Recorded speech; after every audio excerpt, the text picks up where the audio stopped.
বছর ঠাকুর রামকৃষ্ণদেবের জন্মতিথির ঠিক পরের রবিবারটা হয়ে থাকে সাধারণ উৎসব। এবছর অর্থাৎ 2026-এ যেহেতু ঠাকুর রামকৃষ্ণদেবের জন্মতিথি ছিল 19শে ফেব্রুয়ারি, তাই জন্য তার ঠিক পরের রবিবার অর্থাৎ 22শে ফেব্রুয়ারি ছিল সাধারণ উৎসব বেলুড় মঠে। এই দিন বেলুড় মঠের দরজা সারা দিন খোলা থাকে। বছরের এই একটি দিন সারা বেলুড় মঠ প্রাঙ্গণ ভরে ওঠে মেলার পসারেতে। এছাড়া সাংস্কৃতিক অনুষ্ঠান তো আছেই। সাধু সমাবেশে আজকের দিনে মহাতীর্থ হয়ে ওঠে আরও পুণ্যভূমি। তাই জন্য প্রতি বছরই এই দিনটা আমি এখানে যাওয়ার চেষ্টা করে থাকি। তো এবছরও প্রথমে মেলা ঘুরে তারপর চলে গেলাম ভোগ প্রসাদ পেতে। আজকে দেখলাম ভোগ প্রসাদের এখানে স্বামীজির এই নতুন রথটি তৈরি করেছে।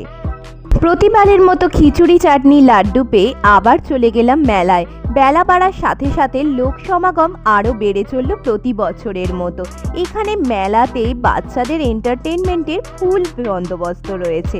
কুট্টুস তাই খুব এনজয় করলো, আর এই সেবক মহারাজের কাছ থেকে একটি বাঁশি পেয়ে সেটা নিয়েই সারাদিন কাটালো।